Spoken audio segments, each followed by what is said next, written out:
The picture you see in front of you is Howard Dean, and he is a former governor, and he also is the former head of the DNC. Now, after this debacle of an election, Mr. Dean has decided that he wants to run to become the new head for the Democratic National Committee. And Mr. Dean does have some good ideas. Unfortunately, as far as I'm concerned, one of his ideas is for he to become the head of the DNC, and I am totally not feeling that. I'm not feeling it because, in my opinion, he is too connected to the Democratic establishment. Now, there's another person that has indicated interest in the job, and that's Keith Ellison. And Keith Ellison is very well thought of. He's got the support of Bernie Sanders and Schumer out of the Senate in order to get the job. Keith Ellison is a House of Representatives member out of Minnesota. He's black, he's Muslim, he's got quite a few good qualities. Unfortunately, I'm also not feeling him for the job, not in his current state. Howard Dean has got a lot of good ideas, but in my opinion, again, he's too connected, and I think we need young, fresh blood in that position.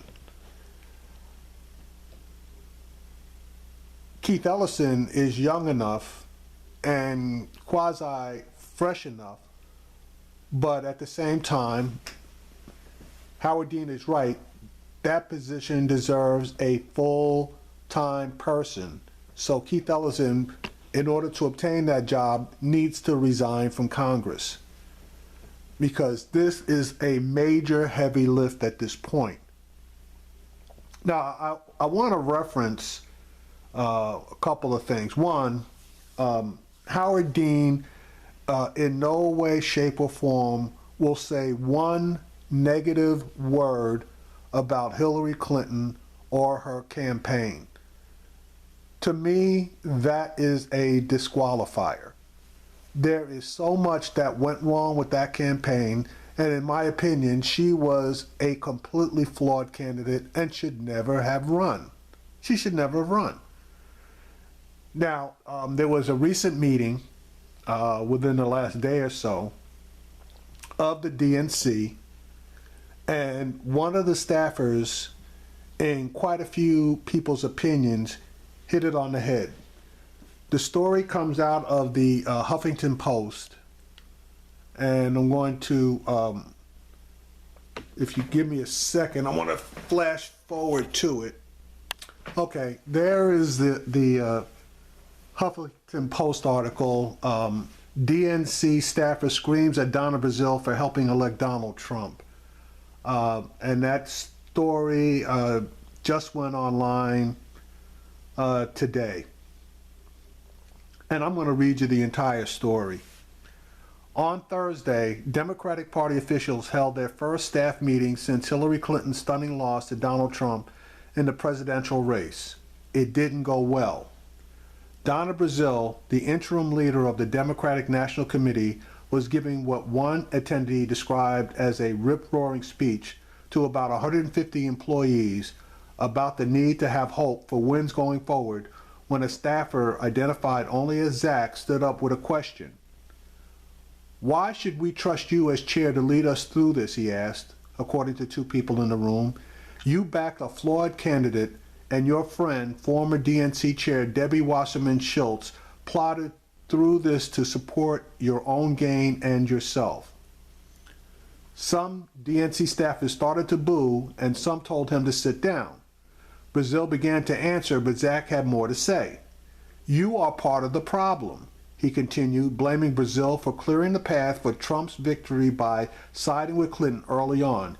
"You and your friends will die of old age, and I'm going to die from climate change.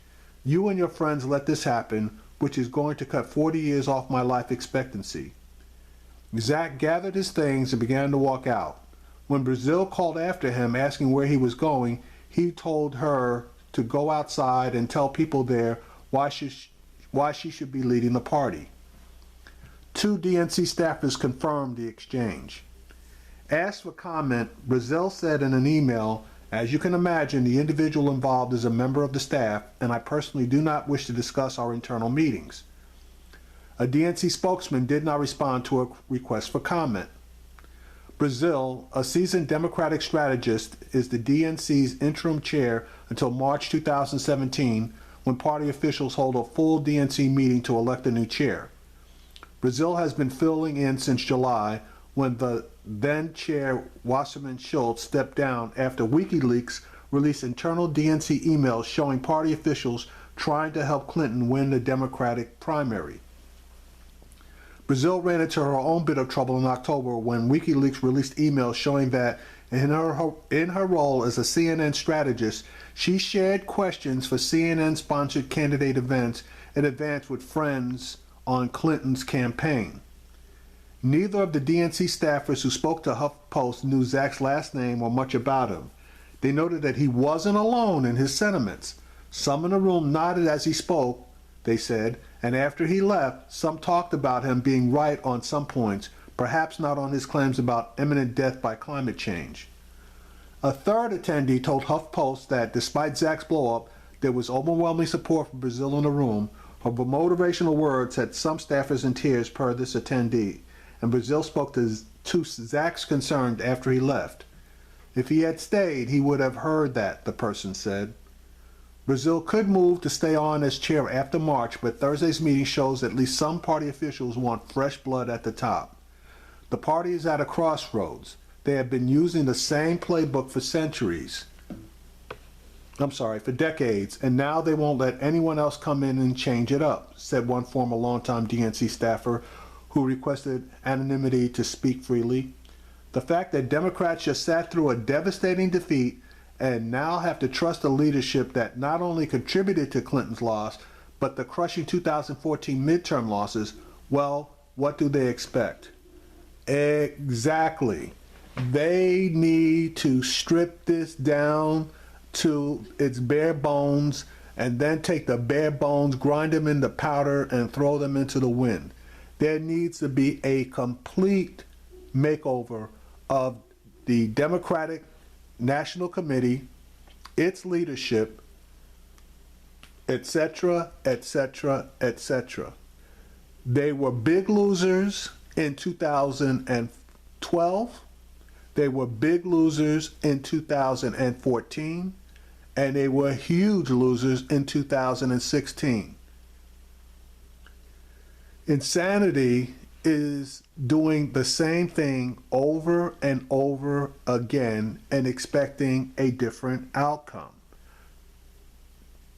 A change needs to be made, and Howard Dean, though he has good ideas, one of which is running a 50-state campaign for all elected offices, another of which is making the DNC chair a full-time, fully manned position, not part-time.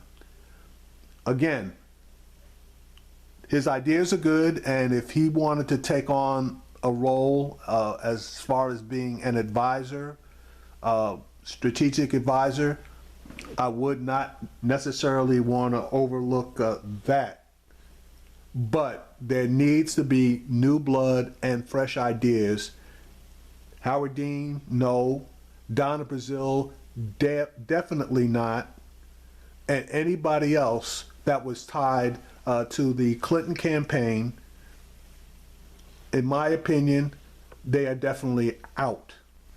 And if the person that they choose to run this thing and the staff that they choose to run this thing are unable to divorce themselves from their political ties in order to do what's best for the party and for the country, then they need to get kicked to the curb as well.